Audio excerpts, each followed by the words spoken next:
Could you tell the story about when you were filming your special and Floyd showed up? Oh, yeah. That was...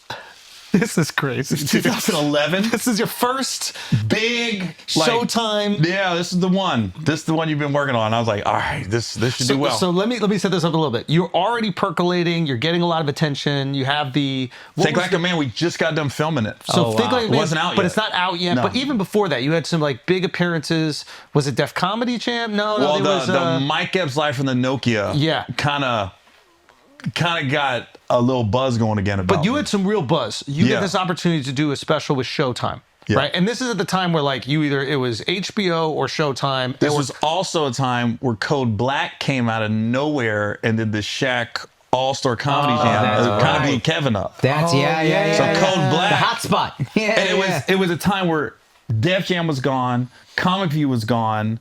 There was a lull. The internet wasn't what it is now. Yeah. So there was people were like, where do we find stand-up? So the Shaq show comes The in. Shaq shit blew Kevin out the water, basically, right? And even though Cedric was on it, D-Ray was on it, Ari Spears was on it, but Kev was the one that really benefited the most off that. Yeah. And so I was like, I remember I opened up for Mike in Houston. Epsy? Mike Epps in Houston, and he goes, after the show, they go, hey, we're filming this thing Friday. This is like Saturday. Can you come in? And I go, what is it? And they go, we're doing this DVD. It's gonna be released in all the Best Buys and all that stuff. And I go, all right. And I go, well, how much? And he was like, well, it's $2,500. That's it. There's no back end. Nothing. There's no hotel. There's no flight. Wow. I was in Columbia, South Carolina. I canceled it, and all they said was, "Is Jeff Clan gonna be there?" Because he was running Code Black. I think he runs Kevin's shit now. Oh, wow, okay. Oh, wow. So I was like, "Is he gonna be there?" And they go, "If you promise me he watches my set, I'm in." I'm in. They go, "We got you." So I get there. I get there on a Friday. People don't know that there was 10 acts. They only aired like 5 of them. Oh, wow. 5 got cut. Wow. And so we're backstage and everybody's like arguing over who's going to go last. And I go, I'll go last.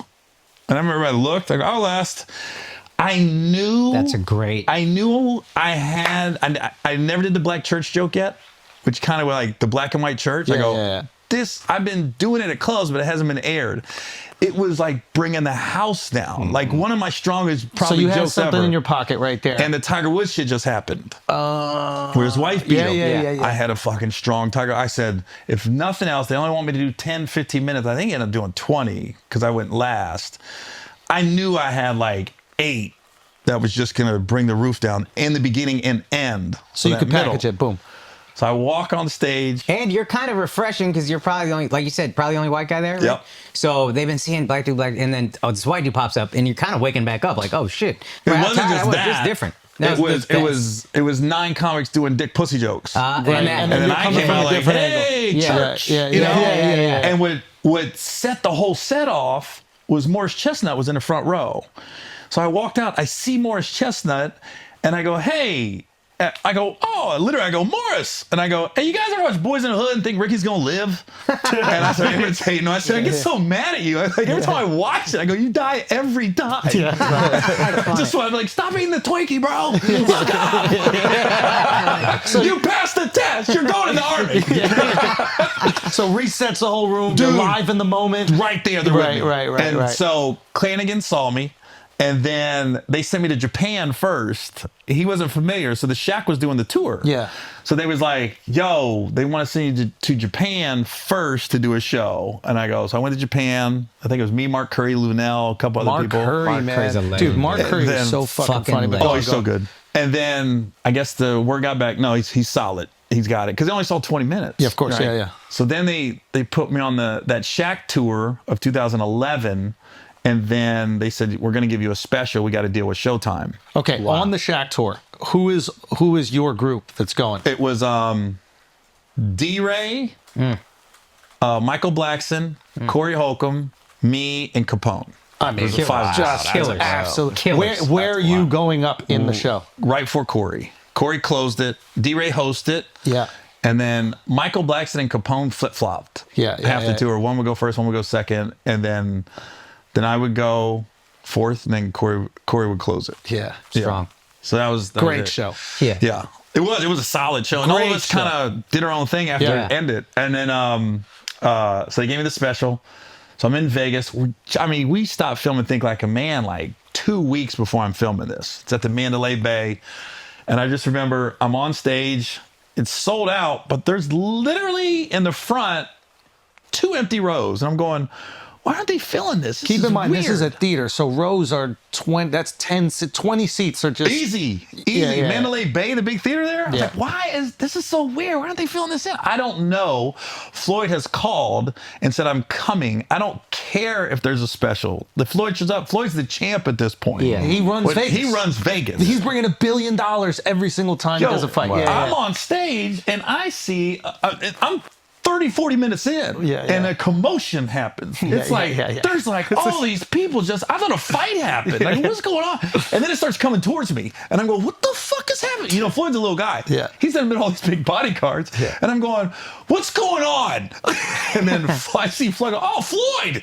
And then I just start talking to him and his entourage for about 15 minutes, and then they kept like 5 of it in the special. That's great. That's all you need. That's great. Completely in the middle of it. I'm like, all right. But it worked out. A lot of people who haven't yeah. taped something don't know. Like, when you're taping anything, it could be a 10-minute set, it could be an hour set. Like, you're kind of in like performance mode, right? It's hard You're to on stay. autopilot. You're on autopilot, right? Yeah. Because you're like, I need to make sure I get these jokes right. And every time you do a joke, it doesn't go as good as it did in fucking Portland. You're like thinking about it and editing in your head. Yeah. And then 20 people walk in 40 minutes into your first. 40 people walk. Sorry, 40 people walk in. rows. To stay in the moment is one very Amazing. ballsy, but like that's a lot of people just ignore it Yeah.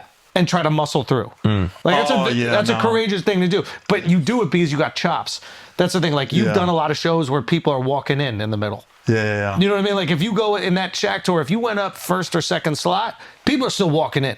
Yeah. True. You know what I'm saying? And that's the first time I met Floyd. That's the crazy part. Oh, I thought that he told you he was coming. No. I didn't. They told me he's coming, but they didn't tell me he's going to come in the middle of my set. the promoters are like, yo, well, we got the call. Floyd's coming. Yeah. I was like, oh, yeah, there it is. Look at all them people. Did you see it?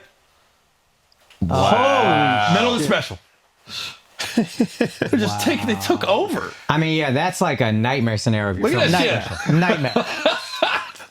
And they were all in the front. It is a nightmare, but it's also an amazing look. Oh, Right? yeah. Like- to have Floyd Mayweather co-sign Yeah. you during If you're your watching this special? at home and you're like, oh, who's this Gary Owens guy, you know?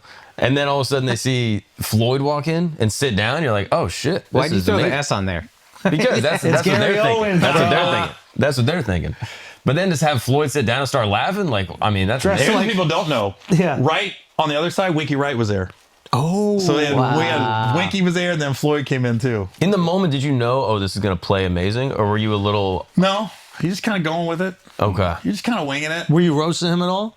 I told him about the Grand Rapids. I said, I appreciate bringing all the Grand Rapids. You know what I mean? Like, oh my God. I said, if you in Grand Rapids right now, commit some crimes. Nobody's there.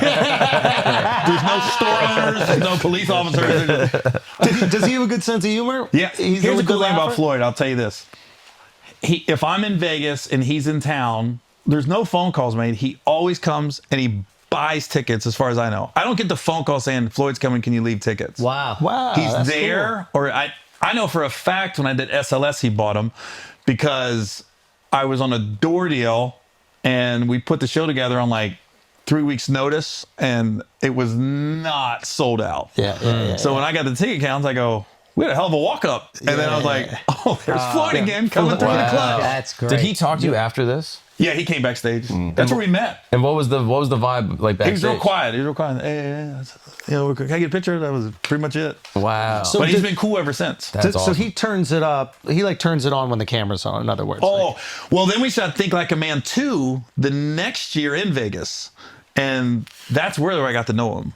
Because he asked me to come by. They were going to go out one night, and he asked me to come by the house. Like, all right, me being the white guy, I literally showed up at the time he told me to come, and nobody's there, bro.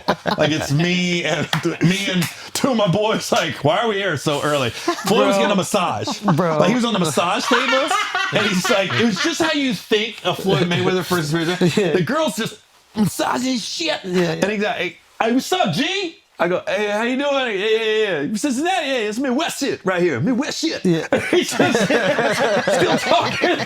I'm like this. What is happening right now? my God. Then he got a haircut. think it's the haircut. Like, the girls cut. I'm like, we're way too early. But here's the best part. This is a Pretty Woman moment.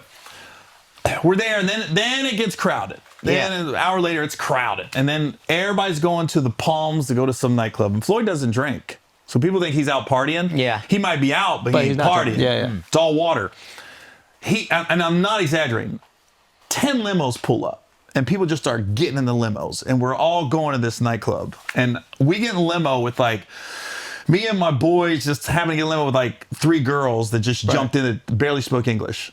So now we're sitting there, bless. and they're not talking to us. They're not trying to entertain us, and we're trying to be nice. Yeah. And then nothing.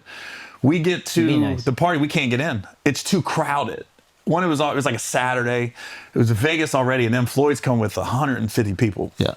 We're not getting in, even though we're with Floyd. I said, let's go to another spot. So the girls, we looked at it and said, you want to go with us? And they're like, no. And it was very apparent, no, we're not. We're going to fight our way, and we will eventually get to Floyd tonight, right? Monday, we're on set of Think Like a Man 2. They're extras in the movie. We had a pool scene, and they hired these pretty girls to be around the pool. I looked at them and go, oh, shit. You know I walked by. How you doing? We're going to my trailer where it's cooler than this studio, where I can sweat in private. Have fun in this 110-degree weather, motherfucker. Oh, wow.